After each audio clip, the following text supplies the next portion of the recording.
What's up, guys? I'm Uncle Freedom, coming to you on a glorious and well-deserved day off. How's it going? First off, go ahead, like, subscribe, share, tell a friend. That's how we support this channel. The YouTube algorithm overlords are constantly censoring gun content all over the place. People are having videos deleted, and I am only winning about 50% of my appeals at this point to get videos uploaded here.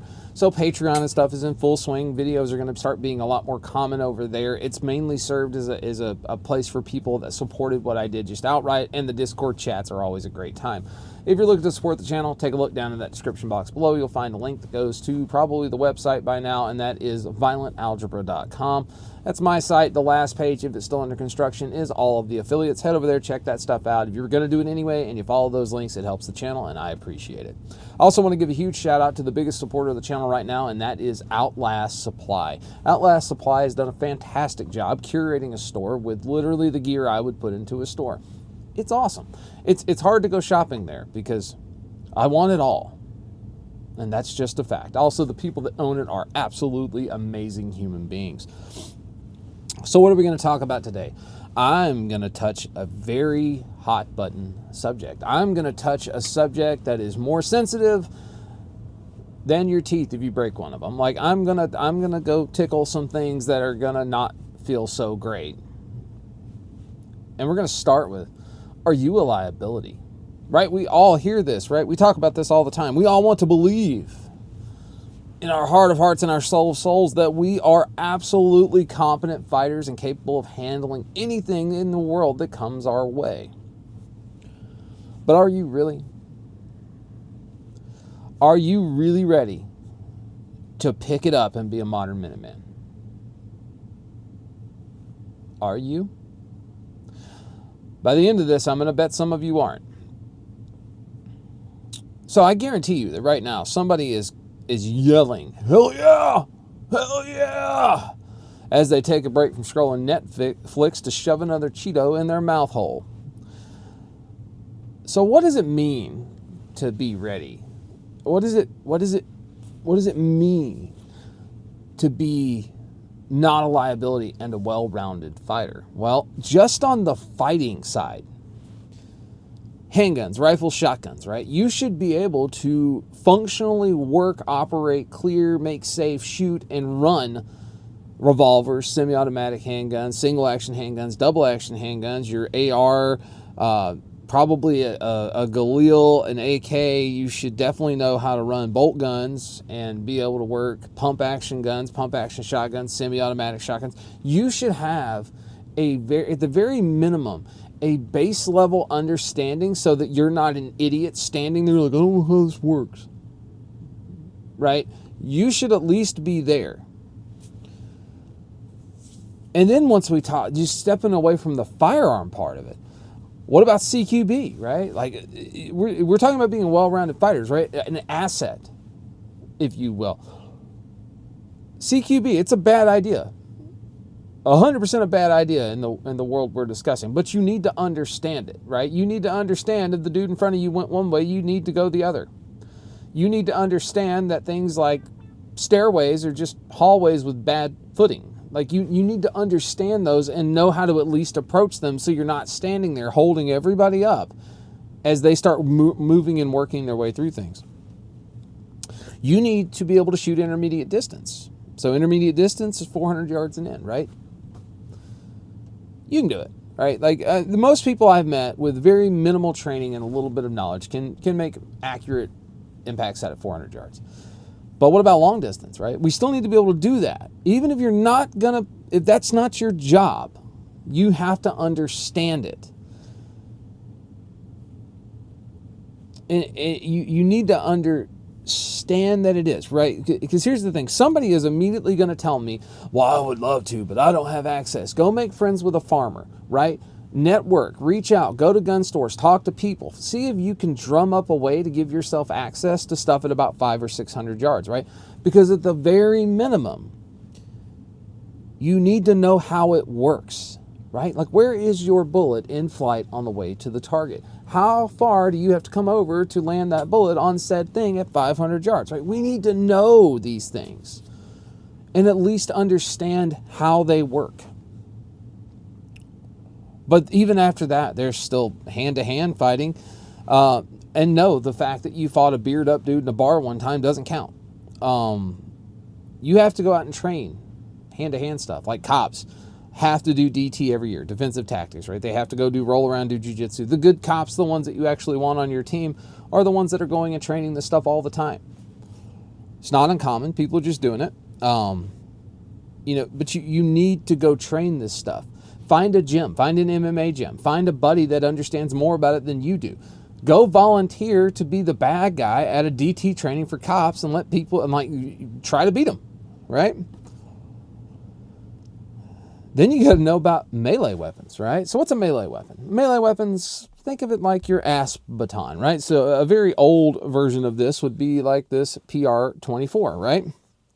That's a melee weapon. For those of you that played video games back in the day, melee weapon is something that we're using kind of in an intermediate distance, not like bad breath. We're still getting some velocity, but understanding like, hey man, it's a stick. If I can pick up a stick and I know how to strike someone with enough force to disable the leg so that I can do a different thing, that stuff's important. That's part of being a well-rounded fighter, is understanding how it works, right? And it's not just like a baton. Like I said, it could be a stick. It could be a pool stick. It could be a handle off a rake. It could be a sap if you're kind of old school, because those things are cool. But understanding how to use it is imperative. And being able to pick up a stick and just wreck a bad dude that's trying to hurt some folks, that's some legit old man, like caveman combat skills, man. Like, we've been hitting people with sticks since the Stone Age, dude. Like, it's a thing. Well, what about knives? Because knives always come up. I got my knife, right? All right, let's talk about reality and knives real quick, because I don't think people understand this. And those of you that do, just hang out and then go look in the comments for the guy that disagrees with me. You are not going to get into like a knife fight on purpose, man, because there is a untouchable rule when it comes to a knife fight. Everybody's getting cut. Like, if you're involved, you're getting cut. It ain't gonna work.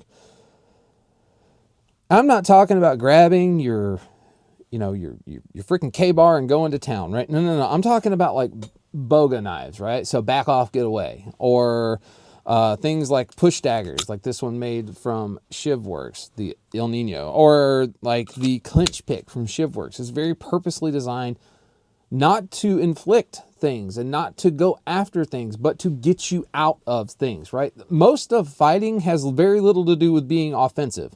Most of fighting, if done well, people don't know you're there, and when they do figure out you're there, you need to know enough to not stay in trouble, but to get out of trouble and maneuver, right? Like, that's the game. Because you're talking about being an element of like 4 to 6 dudes, right? You ain't getting into a protracted gun battle, right? A great class that exists out there is Craig Douglas ECQC, Extreme Close Quarters Combat.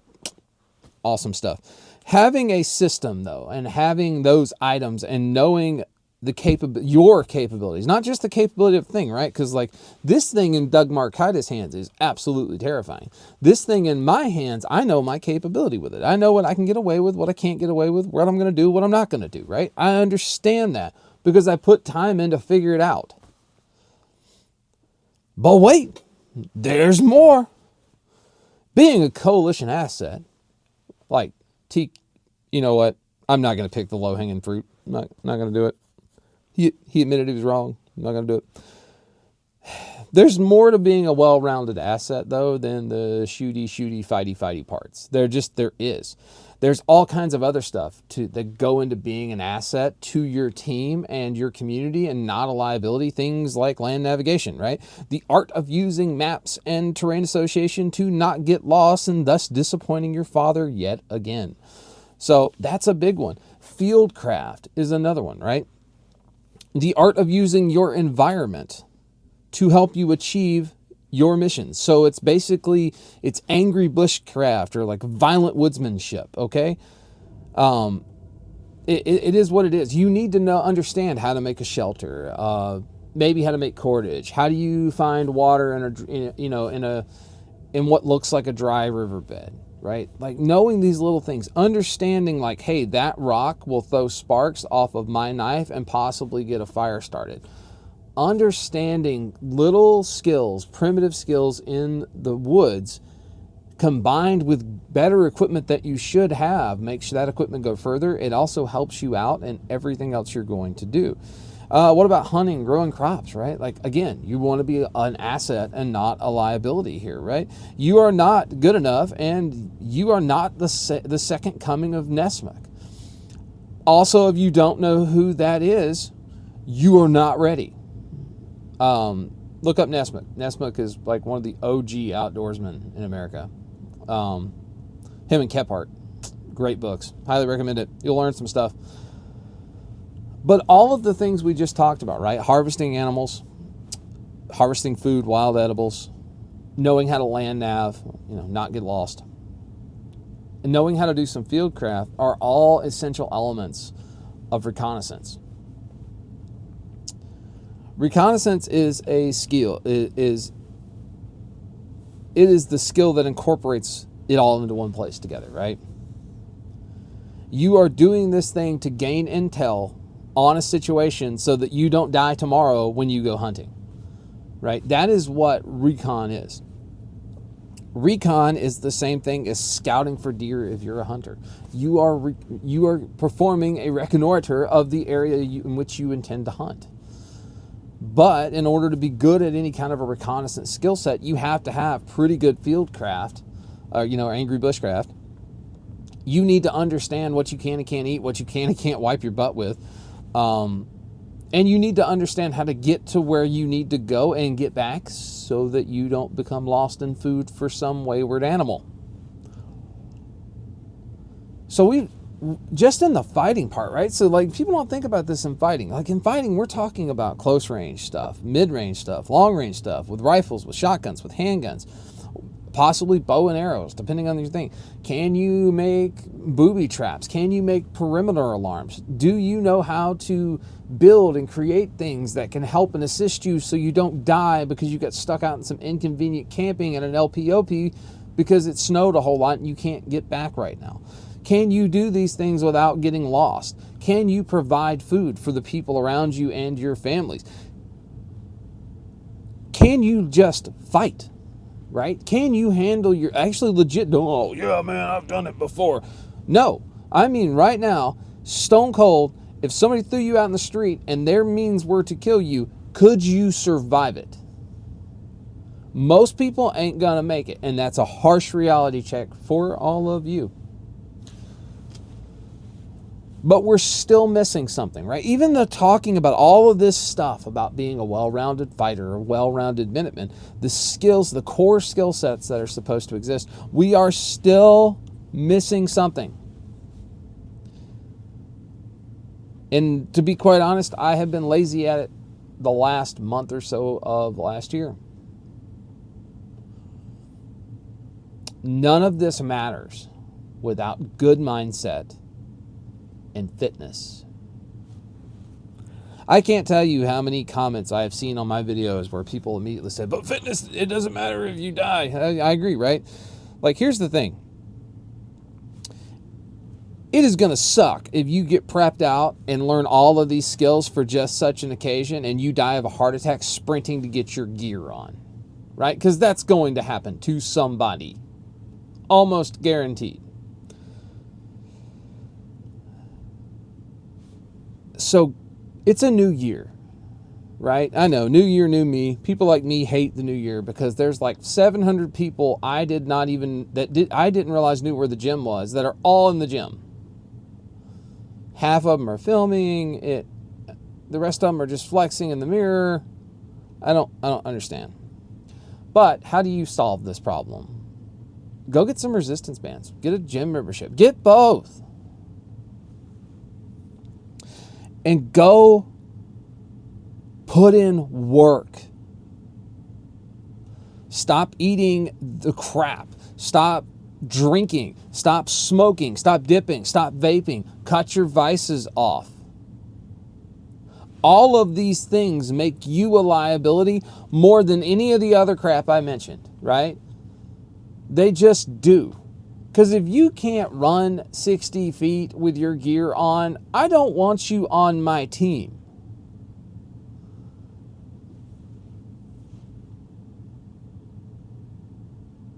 I mean, look, if you're too fluffy, you know what? If you're fat, if you are too fat for your buddies to carry or at least drag your big ass out of wherever you got hurt at, they are going to leave you. And you will cease to be a liability from that moment forward. New year, new you. Pick some skills to get better at. Maybe this year's the year you actually shoot some long distance and learn about it. Maybe this year's the year you really focus on handguns and get better at those. Maybe this year's the year you finally join a gym and learn some BJJ or learn to box. Maybe it's time to get a baton. I'm going to tell you right now, if you're going to get a baton, ask, man. Now, here's the thing, caveat, timeout, car.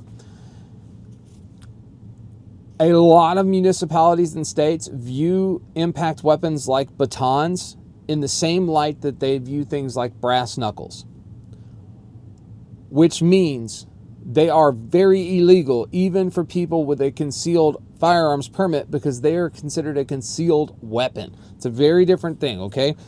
Check your local ordinances and stuff. If you can legally own an expandable baton, they're awesome, right? Just get some training, because here's the thing. If you don't know how to use it, it's a stick that they're going to take away and beat you with. Also, if you're going to really use it, don't buy a lightweight one. You need mass, right? Maybe this is the time. Maybe you take ECQC. Maybe you just man up and head over to ShivWorks and pick up, you know, an El Nino push dagger or a clinch pick, which is amazing. I carry a clinch pick every day at work, right?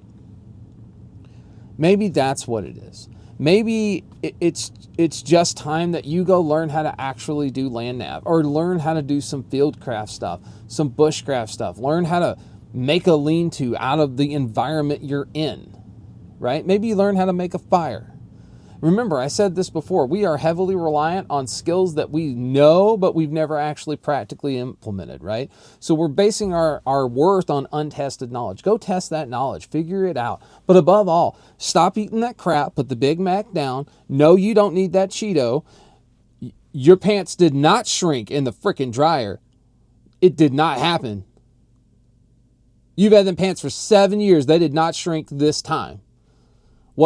What you did was shrink them because your ass couldn't put down Little Debbie.